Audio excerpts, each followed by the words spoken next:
Praise the Lord, shalom, good morning, good afternoon and good evening to everyone. आशा करता हूँ परमेश्वर में आप आनंदित होंगे।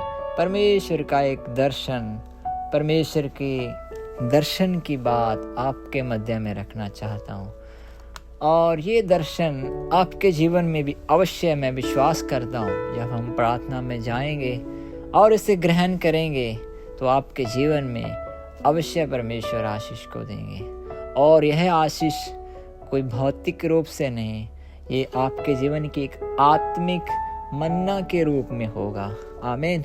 ऐसा एक दर्शन जहाँ पर हम एक छोटे वृक्ष को पाते हैं, ऐसा एक वृक्ष जिसके जड़ से थोड़े ही दूरी से लेकर उसके ऊपरी भाग तक छोटी छोटी पत्तियों को हम पा रहे हैं। ऐसा एक दर्शन बाइबल के अंदर, पवित्र शास्त्र के अंदर हम पुराने नियम की हर एक पुस्तकों में परमेश्वर के दर्शन की बातों को बहुत अलग अलग तरीके से परमेश्वर के दासों के द्वारा हम पा सकते हैं। बहुत सारे दर्शनों की बातों को समझने में हमें कठिनाई हो सकती है, परंतु परमेश्वर समय ही उस दर्शन की बातों को हमारे ऊपर उजागर करते हैं। तो यहाँ पर हम क्या पा रहे हैं कि एक छोटा एक ऐसा एक वृक्ष जहाँ पर छोटी पत्तियों के अनुसार वो आगे ऐसे बढ़ रहा है। परमेश्वर इसी तरह आपको अवश्य बढ़ाएंगे, और जिस तरह उस वृक्ष के जो एकदम छोटी दशा में है वो बढ़ने की स्थिति में, बढ़ने की परिस्थिति में दिन प्रतिदिन आगे बढ़ेगा, और इतनी उसकी पत्तियां हो रही है जिस तरह की हम पाते हैं कि शाखाएं एक बढ़ने की परिस्थिति में आपके जीवन में अवश्य होगा। शाखाएं जिस प्रकार बढ़ती है उस तरह आप भी बढ़ोगे, उस तरह आप भी फलोगे। चाहे आपसे कोई कितना भी कहे, चाहे दुनिया के लोग, संसारिक लोग, या हो सकते आपके नज़दीकी लोग आपसे कितना भी विरोध करें, परंतु परमेश्वर की दर्शन की बात आपसे कह रहा है कि आप डरे नहीं, आप घबराए नहीं, आप अवश्य फलवंत होंगे।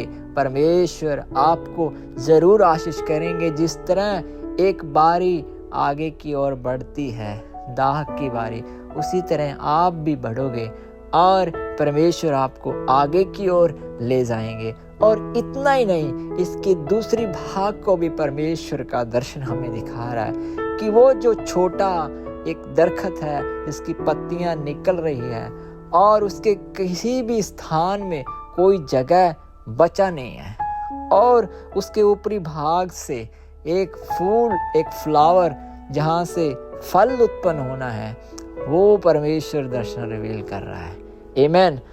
परमेश्वर केवल शाखाओं को नहीं बढ़ाता, परमेश्वर केवल एक वृक्ष को लगाता नहीं, बल्कि जो उसके अंदर से उत्पन्न होना है परमेश्वर उसके लिए आपको लगाया है। आमीन। और मैं प्रार्थना करता हूँ कि परमेश्वर जिस मकसद के लिए, उद्देश्य के लिए आपको चुना है, लगाया है, आपके अंदर से अवश्य उत्पन्न करेगा।